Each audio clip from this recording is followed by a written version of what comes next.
Failure, anger, fear, and a multiple list of other human reactions can lead to a lot of things. But sometimes the best response is no response. Let's go. Like diamonds, I'm watching how you glow. What's up, everybody? It's your boy AJ here, coming through your TV screen, your phone screen, your laptop screen, and beyond. How you bloody doing, mate? Coming to you with another one. Fear, anger, failure, frustration, despair, rage, impatience. What do those all have in common, you ask? Let me tell you. They can trigger an impulsive decision. They can trigger an impulsive reaction. They can cause an impulsive choice.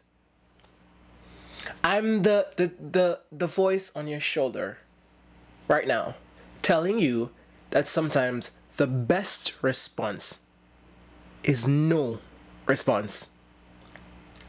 Let me explain to you what I mean. I'm one of those people that strongly believe in certain things, like karma. I'm not the most religious person in the world, so faith is not my strong suit, but patience is. I'm one of those people that believe in letting the world function as it needs to be, letting the universe do what it needs to do.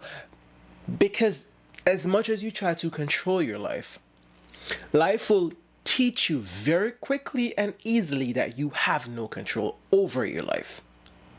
So when you get enraged, when you get disappointed, when you fail, when you get upset, when you get impatient, and those temptations kick in to make impulsive decisions, sometimes the best response is no response.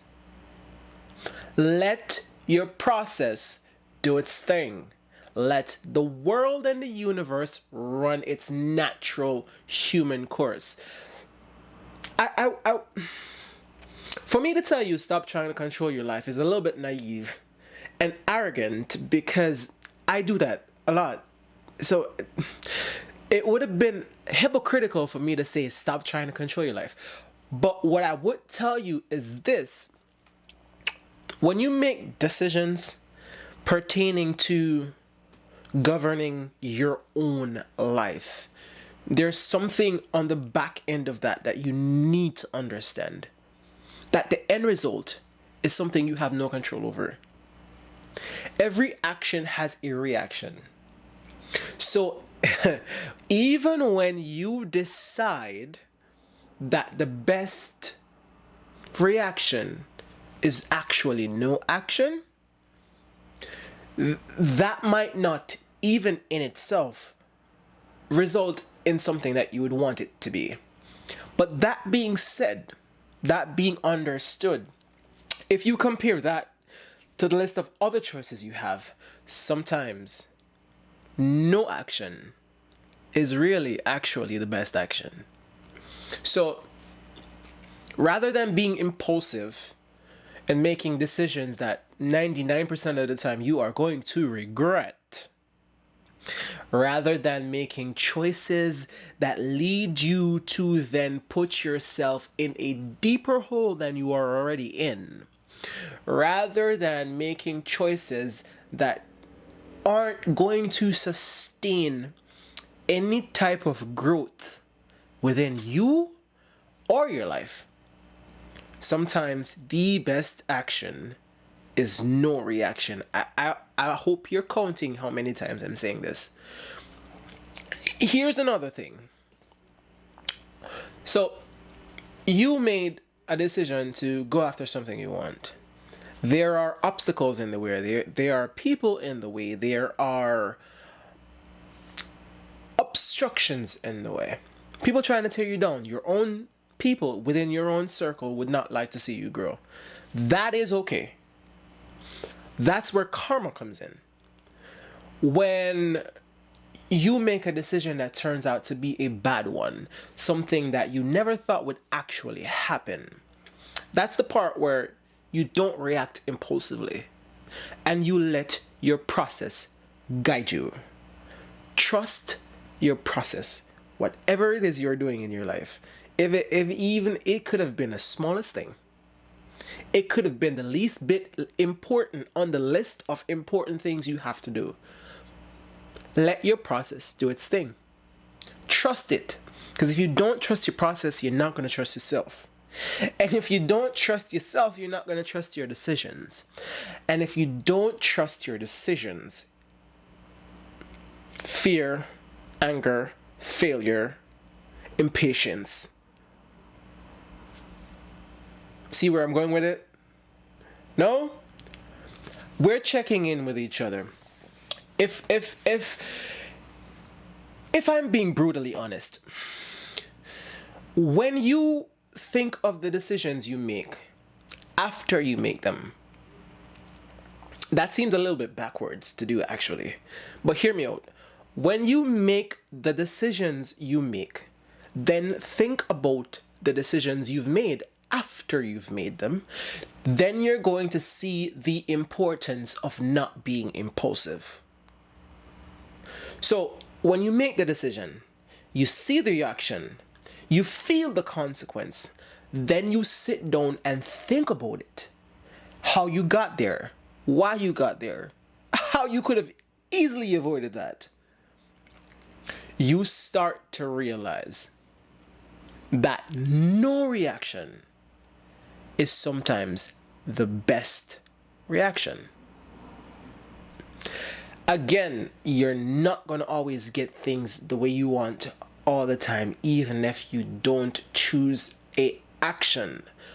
But when you feel the need to be impulsive, this is what I'm saying. Trust your process. Give no reaction. Trust your decisions. Fear, it's a human reaction.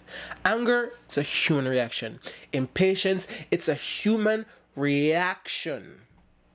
It's also a part of the human experience, which then makes it a part of the human process. Are you seeing where I'm going with this? The thing about being impulsive in those scenarios is that you don't always have the luxury of correcting the problem you create. That's why I try my best not to be impulsive, because certain decisions cannot be undone. So before you become reckless because you're impatient, before you become reckless because you're angry, before you become reckless because you're frustrated, before you become reckless because you think you deserve more, sometimes the best response, again I say, is no response. And if you don't believe me, you don't have to. You don't have to. This is a trust thing. If you don't believe me, if you doubt what I'm telling you, try it. Try the next time you get into a complicated situation, try it. Trust your process. When you feel impulsive, give no reaction and trust your process. Try it. Try it and then feel free to come back and tell me how it worked. If it didn't, okay, fine. You can be impulsive as you want. If it did, told you so. There are times when I wish I had someone in my life to like hover over me and say, AJ, that bad choice, don't do that. I had to learn the hard way though. But what I want for us, this here, if I suggest something to you, you don't have to do it. Think about it. That's all I want you to do. Give it that chain of thought. We are all imperfect. We all have flaws, which is why suggestions can be made. Because when you do things and you make mistakes, you come up with solutions. I used to be very impulsive. Very. Because I always wanted to fix my problems quickly, numb my pain, subside my anger, all of those things. So I used to be impulsive. What I do nowadays is look my obstacles face to face. I trust my process and I try my best not to be impulsive. So that's what I'm imploring you to do. Try it. Try it. I dare you. With that being said, it's your boy AJ, and I'm signing out.